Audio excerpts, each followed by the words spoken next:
നിയമസഭയിൽ അടിയന്തര പ്രമേയം സംബന്ധിച്ച് പ്രതിപക്ഷത്തിനെതിരെ വിമർശനവുമായി മന്ത്രിമാർ. അടിയന്തര പ്രമേയത്തിൽ നിന്ന് പ്രതിപക്ഷം ഒളിച്ചോടി.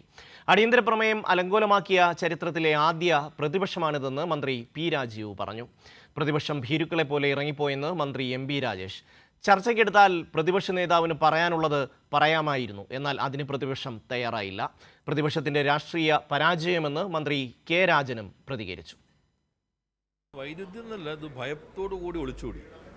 തങ്ങൾ കൊണ്ടുവന്ന അടിയന്തര പ്രമേയം ചർച്ച ചെയ്യാതിരിക്കാൻ ബഹളമുണ്ടാക്കി സ്പീക്കറുടെ ഐസിലേക്ക് വലിഞ്ഞു കയറി ആ അന്തരീക്ഷം ആകെ അട്ടിമറിച്ച ആദ്യത്തെ അനുഭവമാണ്.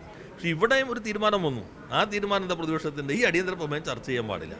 ചർച്ച ചെയ്താൽ തങ്ങൾക്കും മാധ്യമങ്ങൾ വഴി കെട്ടിപ്പൊക്കിയ നുണക്കൊട്ടാരം തകർന്ന് തരിപ്പണമാകും. വസ്തുതകൾ ജനങ്ങൾ അറിയും. ആ സമയത്തൊക്കെ അദ്ദേഹം ശാന്തനായിട്ടും സ്വസ്ഥനായിട്ടും ഇരിക്കുകയാണ്. മുഖ്യമന്ത്രി ഇത് ചർച്ചയ്ക്കെടുക്കാമെന്ന് പറഞ്ഞതോടുകൂടി പ്രതിപക്ഷത്തിൻ്റെ ആത്മവിശ്വാസം മുഴുവൻ ചോർന്ന് പരിഭ്രാന്തിയിലായി. അപ്പോഴാണ് ഈ ഉപായവുമായി, എങ്ങനെയും ചർച്ചയിൽ നിന്ന് രക്ഷപ്പെടണം എന്ന ഉപായവുമായി പ്രതിപക്ഷ നേതാവ് എഴുന്നേറ്റത്. ഇനി പ്രതിപക്ഷ നേതാവിന് കൂടുതൽ എന്തെങ്കിലും കാര്യങ്ങൾ പറയാനുണ്ടോ? പ്രതിപക്ഷാംഗങ്ങൾക്ക് അവസരമുണ്ടല്ലോ ചർച്ചയിൽ. പ്രതിപക്ഷ നേതാവിന് അവസരമുണ്ടല്ലോ, അവിടെ പറയാമായിരുന്നല്ലോ. അപ്പോൾ ബോധപൂർവം പ്രകോപനം സൃഷ്ടിക്കാനാണ് ശ്രമിച്ചത്. അതിനാണ് മുഖ്യമന്ത്രിയെ വ്യക്തിപരമായിട്ട് അധിക്ഷേപിച്ചത്. സ്പീക്കറെ വീണ്ടും അധിക്ഷേപിച്ചു. ആദ്യത്തെ അധിക്ഷേപം അപ്പോഴത്തെ സാഹചര്യത്തിലാണെന്ന് വെക്കാം. രണ്ടാമത് വന്നിട്ട് വീണ്ടും അധിക്ഷേപിച്ചത് എന്തിനാണ്? എങ്ങനെയും പ്രകോപനം സൃഷ്ടിക്കാൻ വേണ്ടിയിട്ടാണ്.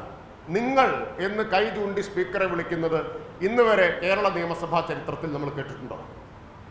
നിയമസഭയിൽ പലതും ഉണ്ടായിട്ടുണ്ട്. നിങ്ങൾ എന്ന് ഏതെങ്കിലും ഒരു അംഗം കൈ ചൂണ്ടിയിട്ടാണ് പറഞ്ഞത് സ്പീക്കറോട്.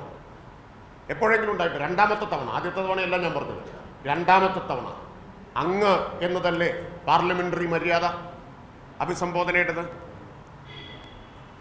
ഇത് നിഷേധിക്കപ്പെട്ട ഒരു ഘട്ടവും ഇല്ലാതിരിക്കെ സാധാരണ അടിയന്തര പ്രമേയത്തിന് അവതരണാനുമതി നിഷേധിക്കുന്നു, ചർച്ചയ്ക്കെടുക്കുന്നില്ല എന്നുള്ളതാണ് പ്രശ്നം. ഇന്ന് ചർച്ചയ്ക്കെടുത്തു, ആവശ്യമായ സൗകര്യമുണ്ട്. ഇനി പ്രതിപക്ഷത്തിന് ഒരു പ്രതിഷേധം ഉയർത്താനുള്ള നേരമുണ്ട്.